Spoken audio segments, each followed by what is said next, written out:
waaw chaise anglaise peinture carreau lampe yu leer nañ climatiseur siwo bati la siwo bati dara fi jaarati siwo bati la siwo bati la siwo bati la siwo bati la daw leen gaaw ndax ku yéex ñàkk siwo bati quincaillerie en ligne bu mag bi ñëwati na lépp lu jëm ci wàllu sanitaire moo xam chaise anglaise la ak ay yëfam am nañu ko revêtement sol et mur biir ak biti bu taaru lool électricité bi itam mi ngi en place façon lumière boo bëgg am nañu ko waaye fàttewuñu benn yoon plomberie ay tuyaux ak robinet yu mucc ay façon peinture boo bëgg am nañu ko. képp ku ñu bëgg contacter mën ngaa jaar ci suñu site e-commerce bii da ngay def www.siobati.com wala nga wooñu ci 78 457 96 92 wala 77 103 65 65 Siobati votre quincaillerie de référence. ayca salaamaaleykum mbokk Sénégal salaamaaleykum mbokk internet Lutte TV ginnaaw bi ñu leen nuyoo rek di leen ziar di am mbégte contentement di ànd yéen saa su ne say programme Lutte TV tey nag ñu ngi fii Pikine seet si koo xamante ni tey si njabootu làmb la bokk parce que yaakaar naa ne kenn mënut a wax làmb te waxoo entraîneur mu nekk nag njiital yi nga xamante ne yaakaar naa ñoom ñooy entraîneur écurie yi nekk tey si Sénégal Père Mbaye waaye avant rek dañ koy nuyu dalal ko bàyyi ko mu nuyu ñu koy seetaan si Lutte TV Père maa ngi lay ziar. ñu ngi lay delloo ziar di nuyu ñi ñuy seetaan ñëpp di leen wax ne asalaamaaleykum wa rahmatullah di nuyu axlu làmb yëpp ku ci nekk sa tur ak sa sant di ñaanal waa làmb gudd fan ak wér-gu-yaram ak bépp jullit waaw. Père tey ñi lay gis si làmb te xamuñu la tey boo ñu mënoon wax tuuti rek yow yaay kan. man maa ngi tudd Mbaye Diallo ñu formé ma Pikine mbooloo boobu Pikine benn écurie la fa laa jàngee bëre ba bàyyi bëre après nag di entraîner booy nekk école de lutte Fodé Doussouba en même temps doon ménager de lutte ñu fal ma président national des entraîneurs de lutte du Sénégal waaw. ñu fal la président national des entraîneurs de lutte du Sénégal waaye tey dañu fi ñëwee rek si maanaam waxtaan ñu làmb tey en tant que tey ancien gloire bu jaar ci làmb en tant que tey njiitalu écurie waaye tey en tant que tey nga jiite ñi nga xamante ni tey ñoo di entraîneurs yu Sénégal yi tey est-ce que yéen entraîneurs yéen a ngi gis seen bopp tey si làmb ni làmb di doxee tey. waaw xam nga làmb ni muy faral di doxee lu ci bari li ko yàq mooy écurie yeeg école de lutte yi parce que président yeeg secrétaire généraux yi dañ dul jël seen matuwaay parce que dañuy dem ba am complexe mbëri te foog ñu xamal ne mbëri ci écurie bi lañ bokk mbër mi écurie bee ko diriger mais warul diriger écurie bi looloo gën a rey làmb waaw. kon daal dafa mel ni daal maanaam tey ñi ngànk écurie daal maanaam xaw nañoo xaw nañoo gis seen bopp si gëdd bi nga xamante ni tey moom lañ leen war a jox tey si làmb. waaw feesuñu seen place parce que bu ñu demee ba nga xam ne mbër mi ngi dem bay diriger boppam te féete ci écurie boobu liggéeyuñu ñoom ci seen bopp bu ñu leen di jox poste yi dañoo war a jël seen responsabilité gérer ko suñ ko mënul ñu delloo ko ñu ko mën a gérer. est-ce que tey yéen a écurie tey maanaam règlement intérieur tey ni mu waree tey ñu ngi ko fay appliquer. effectivement parce que comme man en tant que président des entraîneurs damay dem jëli texte yi jox ko association bi entraîneur bu ci nekk yor ko parce que la plupart lundi dañuy def réveil musculaire moo waral benn 1 heure de temps la ñuy entraîner wala 45 minutes li ci des nag dañuy toog di lire texte yi par page bu ko defee nag xale yi dinañ ko mën a maîtriser tey problème bu am ci làmb rek ci problème mu texte rek écrit ba xam na ko parce que entraîneur bi xamal na ko parce que entraîneur yi ñu ngi ciy liggéey bu am solo. parce que gis nañ ne des fois tey dagg yi ñuy dagg mbër day bëri donte manager am na si part de responsabilité waaye yaakaar naa ne entraîneur moo ci ëpp part de responsabilité si mbër tey war na mën a canaliser mbër tey ba yenn avertissement yu bëri yi ñuy gis ñuy jox mbër tey si biir géew tey war na mën a ñàkk. ci yoon loolu mënta ñàkk mbër foog ñu koy dagg parce que mbër dafa dem ba nga xam ne sëriñ dafa ëpp pouvoir entraîneur ëpp ko président écurie ci mbër looloo waral loolu parce que mbër mi sëriñ bi lay gën a déglu que technicien bi wala responsable écurie bi moo waral dagg boobu. moo waral dagg boobu noonu parce que mbër yi moom la ñu maanaam lii leen sëriñ bi tegtal moom moo leen di gënal lépp lu ñu gisee àdduna. waaw dañuy dem ba fàtte tactique xam nga boo xoolee la plupart mbër bu daanee ñi koy jox rek lay gërëm ak seetiwaat sëriñ si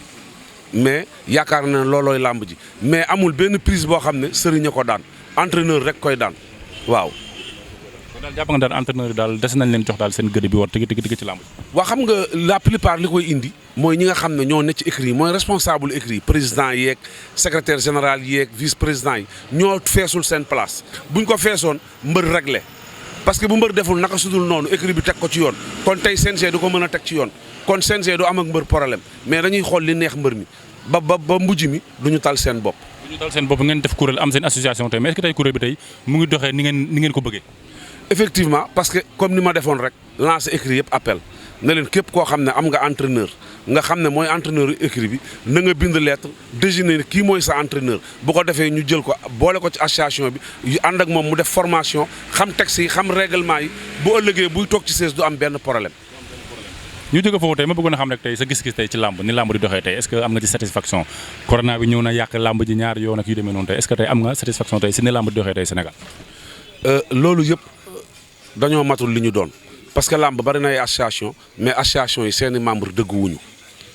parce que bu fekkoon ne membre association yi dëggu nañ ki ñu jiital ñu jàppale ko mu doxee na mu war a doxee kon tey du ñu am problème yi daanak feebar am na feebar moom mënta ñàkk bu amee noonu day handicapé lépp mais nag doxuñu lu ñu war a doxee avant feebar bi écurie yi doxul làmb doxul kon buñ ko jël rek basé ko ci feebar bi waaw. da nga jàpp ne njiiti daal ñoo matul seen place parce que gis nañ fi déjà si côté mbëri gis nañ fi ñaari association yoo xamante ni tey fi mu toll nii ñoo ngi ci xiiroo ak ŋaayoo. waaw loolu man dama ciy lancer appel rek ñaari association yi parce que la plupart bu loolu amee rek diviser pour régner moo ci nekk am na ñoo xam ne parce que nit bu fekkee da ngay ne ànd nga bokk ci association bu président bi wala kenn defee loo xam ne naka sudul yoon war nañu wax ak bureau bi woote réunion d'urgence ñu régler loolu mais pas ñu tas di créer waat leneen amul sens. am na sax ñetteel bu juddu barki démb laa dégg. waaw mooy li ma la wax rek xam nga toujours looloo koy indi parce que du yoon parce que ñi nga xam ne lañ nommé ci poste yi nañu doxal li ñu war a doxal ñoom defuñu fi lu tax ñu jiital leen ñi leen jiital tamit yaafu suñu ba jiital ñooñu kon ñi jiitu nañu xam loolu def li ñu war a def membre yi tamit def la ñu war a def nit ki li ngay jooy da nga koy jooy fa nga ko war a jooyee mais pas di tëb di dal ak yooyu wala di créé waat beneen association amul njariñ. soo jotul tey ngeen def table rase mbër yi promoteurs yi managers yi ba si entraîneurs yi booloo def benn kuréel boo xamante ni moom ñoom ñooy yor baatu làmb. waaw effectivement parce que ñi ngi ko doon def parce que man mi actuellement ni man mi jiite entraîneurs yi association bu ne woo naa la pour rencontrer la mais ARELS rek ñoo ma recevoir agum maa ngi déglu Gris Bordeaux maa ngi déglu Mobile maa ngi déglu Bassirou Babou en même temps maa ngi déglu Manga Pa Abdou Fall nag woowaguma ko parce que dama doon wax ne damay xaar bu ma rencontré ñi ma njëkk woo après ma doog ko woo mu xool ban jour lay am jot pour recevoir ñu waaw. mais am nga yaakaar ne tànk yi nga bëgg a dox nii am nga yaakaar ne tey mën naa am njeexital boo xamante ni tey njëriñal làmb lay doon. su fekkee naafiq amu ci ñu bëgg làmb dox parce que lii may dox nii après dañuy former benn kuréel boo xam ne association bu nekk da nga fay indi sa ñaari membre ñooñu ñooy nasee ci kaw wàcce ku nekk ñiñ fa teg ku nekk yóbbu ci sa association wàccee fa lañ fa jëlee ak lañ fa def bu ko defee ñu doxal ko làmb dox. est-ce que tey am nga satisfaction tey si ministre des sports par rapport ak tànkam tey ci làmb. waaw xam nga ministre des sports yëpp benn la mais dafa bari ci ñun ci sunu làmb dafa bari affaire xaritoo parce que ñaar ñi nga xam ne bokkuñu fu ñu juddoo bokkuñu fu ñu yaroo ba doon ay ponkulum jëm ñu naan ay xarit buñ jaawale xarit ak waay ministre bi sunu waay la mais du xarit waaw. du xarit yaakaar ne ni ko gars yi di waxee boo xam ne politicien du xarit waaye tey ni mu ko mën a waxee rek tey ñu gis tamit beneen problème tam bu amoon daaw muy problème mu date yi dañ gis ne daaw am na daawaati jéeg am na ñu su régularisation ba war a tëgguñu daaw corona bi ñëw ku si mel ni Gaston Mbengue nga ñëw ñu jox ko ay dates yoo xamante ni tey amaana am na ñu ko gënoon a yelloo tey pour tëggu ko ba loolu am na ñu métti am na ñu si d'accord. mais nag ñaar dafa am premier bi est-ce que Gaston dafa pare moo tax mu jël date est-ce que ñeneen ñi tamit est-ce que pare nañ parce que tamit mën nañ leen woo fekk pare wuñu parce que làmb da ngay pare pour organiser ko Gaston dafa pare moo tax mu am fit bi mais ñooñu soo gisee réagiruñ est-ce que pare nañ est-ce que la war yëpp ña nga ma ngeeg ñoom pour ñu mën a jël date c'est à revoir nañu xool loolu ba pare waaw balaa ñu sikk Gaston nañu xool loolu ba pare. tam gisaat nañ mu ngi jëlaat ay date sax pour déwén laay wax. waaw mais effectivement parce que gars yi ci boppam réagiruñu leneen très réagir la ñu xool loolu mais Gaston dafa pare moo tax mu wax loolu. am nañu gis tamit jamono ji tey si côté diggante mbëri ak promoteurs yi bëri léegi li leen warlu ak mbëri day duñ ko def ba mat est-ce que loolu tamit maanaam bokkul si li handicapé lamb. non parce que mbër mee nangul am kilifa bu fekkee da nga bokk ci écrit da ngay nangu écrit bi ilif la soo ko deful bu ëllëgee problème yii rek lay jur parce que ñàkk ilif mbëri moo waral lii parce que bu fekkee ne da nga wax ak promoteur te sa waa kër yëguñu ëllëg bu problème amee kenn du ko mën a régler parce que la promoteur bay wax boo ca amoon baat kon ba ñuy nas nga fekkee ko te it boo dee nitu jom nag bu problème amee waroo cee jug waaw. ren tamit am lu xew loolu tamit est-ce que duñ ci palaame CNG promoteur bu tëggu journée ba jour si ba mbëri sax am ñu jot a ñëw te andiwul reliquat est-ce que tey maanaam tey CNG waruñu woon def notification bu wone ne reliquat yi ñëwul mbëri mën a toog seen kër. comme ban combat la exemple. su ma juumul ngéwél Mor Mbaye ko tëggoon ngéwél gi production am na journée bu mu tëgg boo xamante ni tey mbëri ñëw nañ ba si jour bi ñu ne andiwul li desoon ci reliquat yi. non man loolu d'accord ma ci li CNG def laa d'accord parce que promoteur bi parewul te fekkee naa benn réunion boo xam ne am na mbër yoo xam ne jotuñu avance te it ñëwagul CNG pour régulariser combat kon ñoom waruñu woon dem regroupement bay wax ne dañuy préparer combat parce que CNG da doon négocier pour sauver journée mais xam na ne waa ji il n'est pas prêt te léegi nag ñooñu ànd ak moom def loolu ñoom écrit mbër yooyu nga xam ne dañoo pare woon pour bëre ak promoteur bi yëpp la ñu waroon a teg daan la CNG waroon teg daan parce que mbër meeg promoteur yi nga xam ne dañu leen engagé ci jour boobu dañ leen waroon teg daan ak ménager yi waaw loolu mooy yoon parce que ñoom ñi nga xam ne ñoom la ñu jox avance yi matul ñaareel ba signé wuñu contrat kon waruñu joxe date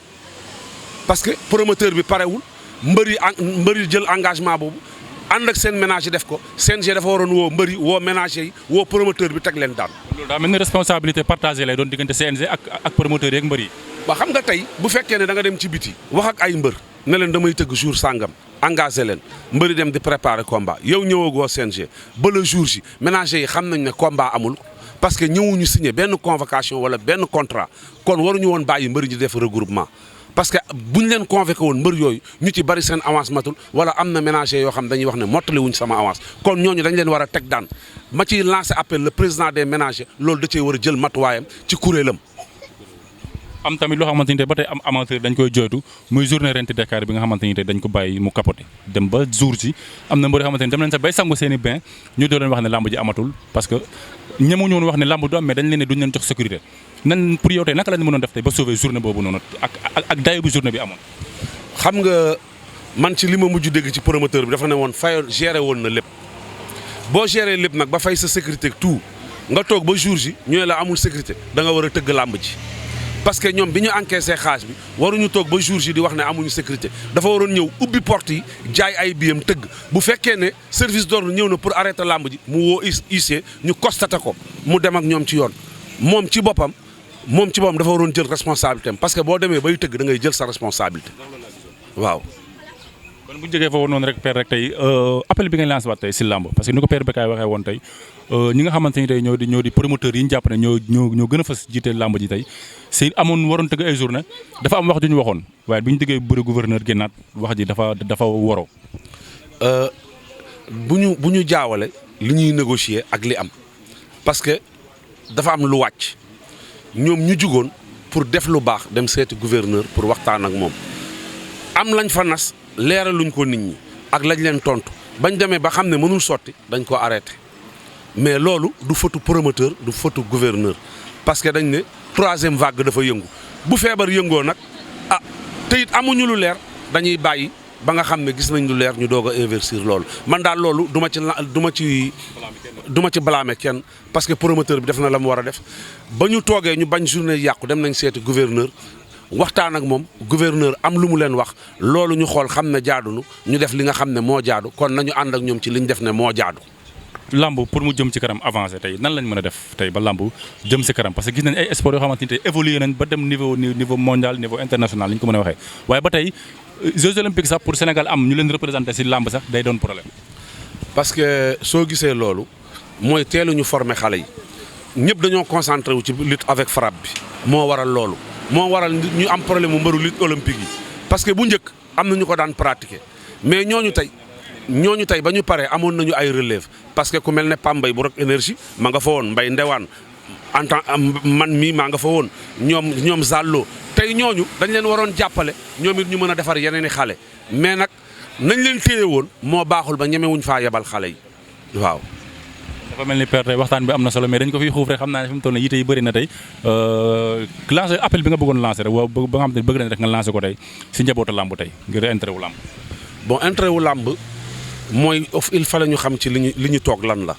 mooy nañ ñu booloo doon benn parce que làmb ñi ko séq bariwuñ boo xoolee promoteur la mbër ñooy làmb parce que promoteur bu tëggul mbër du bëre mbër bu amul promoteur du tëgg kon li ci nekk ñi nga xam ne dañ leen yóbbaale muy entraîneur muy ménager muy amateur kon ñooñu tamit dañoo bokk ci njaboot gi nañu àndandoo doon benn mooy leema woote woon rek bu ñu rencontré ñun ñëpp ñu doon benn say làmb dana oyof ci ñun parce que làmb mooy dimbale waate mais làmb kenn dimbale wu ko loolu na ko waa làmb xool parce que tey da ngay gis bu football daanoo ñu ne nañ leen tëgg làmb pour luñ ci gagné ñu def ko ci football bi bu musicien génnee single ne xaaral ma dem ci làmb ji def playback pour mën a am promotion am kon tey làmb mooy dimbalewaate mais amul benn sport bu fi mës a boo xam ne nee nga làmb ne naa organiser sport boobu pour am dara dugal ko ci làmb ñoom ñooy ñëw rek organiser làmb pour dugal ko ci sport boobu kon ñun nañu xam li ñu yor waaw. effectivement parce que bari na coow loo xam dañuy wax ne làmb dafa am problème mais làmb amul problème parce que à chaque fois dañ koy foyee rek naan làmb dafa am problème mais làmb amul problème amateurs yi promoteurs yi ménagers yi entraîneurs yi mbër yi ñoom ñëpp ay gaañ lañ c'est que dañuy pratiquer sport te duñu sportif parce que bu ñu doonoon sportif am na yu bari yoo xam ne duñu am problème boobu parce que tey man war naa mën a déplacé wu seeti entraîneur Fass war na mën a déplacé wu seeti entraîneur Rock Énergie war na mën a déplacé wu seeti entraîneur Bawal et tant d'autres mais nag suñ ko bëggee def ne ah man kat Pikine laa bokk dama dem ci kële wala di kii yooyu loolu du boole du sport mais sport après le sport fola ak ree ñun ñoo bokk ndey ñoo bokk baay làmb jugewul fii parce que mën nga préparer mbër am ci yaakaar ba defar prise mu ñëw def prise bi daanu ci mais tamit nañu nangu ne làmb dafa mel ne jigéen boo xam ne dafa nekk en état de grossesse war a wasin xamoo day wasin défaite wala victoire wala match nul kon lu ñëw rek nañ ko gérer parce que xam ne lépp doom la mi ngi mel ne tey jigéen bu wasinee ñu ne non bëgg góor laa bëggoon mais teewul da ngay def li nga war a def ci loolu bu dee jigéen da nga cee war a def bu dee ay seex da nga cee war a def kon nañ ko jàppee noonu bu ko defee nga xam ne du ñu am problème di nangoo gérer défaite parce que défaite dañ koy gérer victoire dañ koy gérer nul dañ koy gérer kon lépp ci gération la ne kon nañu nangu di gérer di ko digérer waaw. kon père ma laaj li ngay tàggatoo rek ci Lutte TV. mooy di nuyu entraîneur Sénégal yëpp rawatina tamit ak lu làmb di wax ne daal ñi ngi ñaan feebar bi jug fi ba ñu delluwaat sunu activité yëpp di lancer waat appel di wax ne promoteurs yi nañu yaatal may yenn mbër yi loxo ñu mën a bërewaat parce que am na mbër yoo xam ne déggatuñ leen tey ku ci mel ne Malick Niang ñëwagul ku ci mel ne Moussa Dioum ku ci mel ne Khadim Ndiaye numéro 2 ku ci mel ne Issa Pouye nañ ko mayaat sens et tant d'autres kon ñooñu nañ leen ñu ngi la tàllal loxo promoteurs yi di wax na nañ leen jàppale waaye nag woote wuñ ci jàppale nag pour ñu def leen n'importe quoi dañ leen woo pour ñu jàppale leen pour ñooñu tamit mën a réussir seen vie parce que toog